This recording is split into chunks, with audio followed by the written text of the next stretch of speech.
Bref, les coups de gueule commencent. Je vais donc répondre à pas mal de choses parce que c'est vrai qu'on me pose la question depuis plusieurs jours. Est-ce vrai que j'ai volé de l'argent à Frédéric Desanges ? Eh bien évidemment non. Vous vous doutez bien que je ne suis pas encore à la ramasse au point de voler de l'argent.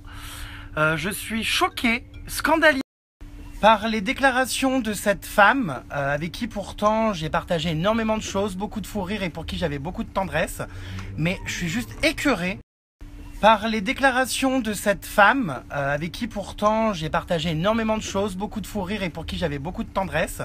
Mais je suis juste écœuré qu'elle se permette de balancer des merdes pareilles. Donc je pense que pour le coup c'est elle qui a volé ma gentillesse. Au bout d'un moment, bon, ça ne s'écrit pas avec un C. Donc il fallait que je mette les choses au clair. Donc non, je n'ai rien volé à cette femme. J'ai juste été payé en fait pour un travail qu'elle n'a pas fait et que j'ai fait à sa place. Voilà, au bout d'un moment, je suis bien... j'ai tendu la main à cette meuf. Maintenant, si elle estime qu'elle aurait dû toucher mon cachet à ma place, bah en fait non, parce que je suis pas bénévole.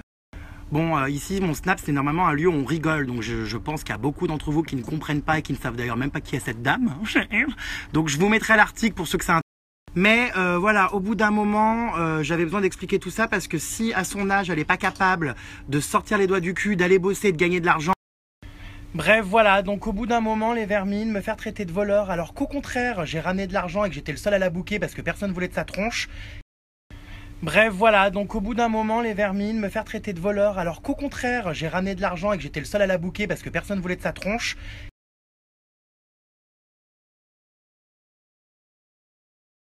Ensuite, second coup de gueule, je viens de sortir sur mon site un article honteux, scandaleux, de deux candidats qui ont arnaqué un jeune homme.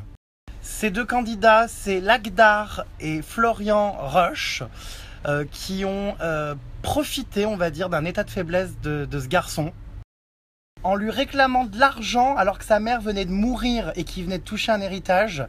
C'est juste honteux, je vais pas tout vous raconter, vous irez lire l'article aussi si ça... Alors, je savais qu'il y avait beaucoup de tapins et d'escortes dans la télé-réalité chez les filles, mais je savais pas encore que les mecs michetonnaient. Eh bien, a priori, oui, et certains sont même prêts à changer de bord en échange d'une télé. Oui, oui, certains se sont fait sucer contre une télé. Voilà, bon bah écoutez, ça fait du bien de balancer et de les remettre à leur place parce qu'au bout d'un moment, c'est vraiment un milieu qui me donne la gerbe de jour en jour. Voilà, vivement la rentrée, à suivre. Je vous mets l'article dans le prochain Snap et je retourne m'amuser et rire.